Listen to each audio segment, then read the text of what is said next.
And on July 10th, we left Crawford, Texas, and I said, if Nancy Pelosi doesn't put impeachment back on the table, by the time we get to Washington, D.C. on the 23rd, I'm going to run against her. And she didn't put it on the table, so I'm running against her. How?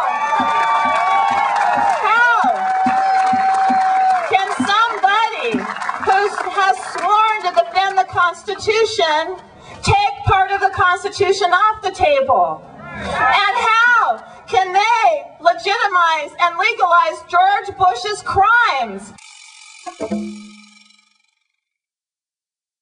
What are they afraid of? George Bush has the approval ratings of Nixon. What are they afraid of? Millions of people want accountability. What are they afraid of? What's going to happen to them? You know what they're afraid of? They're afraid of they won't get the White House in 2008. When I talk about Congress, of course, I'm not talking about Dennis Kucinich, who has been a leading voice for ending the war and for accountability.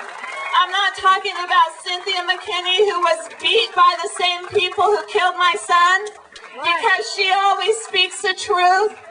And that's what we need. We need people who speak the truth. That's why we need someone like Dennis as our president.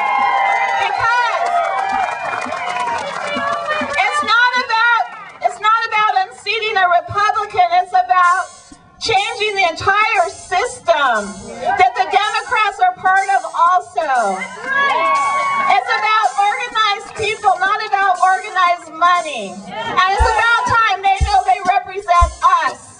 And they don't represent Halliburton and Bechtel and Standard Oil and APAC. They represent us.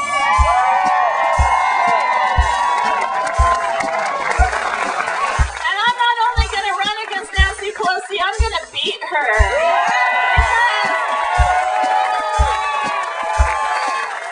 She has approval ratings in San Francisco like George Bush. And we're in America, we're ready for a change. And I don't think this is just me against Nancy Pelosi. It's America against the enablers that keep us in these wars.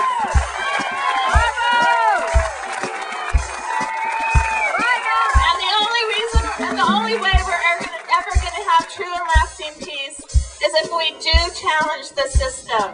It's not good enough to impeach George Bush and Dick Cheney, although that will be very satisfying. What we have to do after they're impeached and moved from office is put them in prison. And then we have to tell the next president that he or she will not be able to get away with these crimes against humanity. So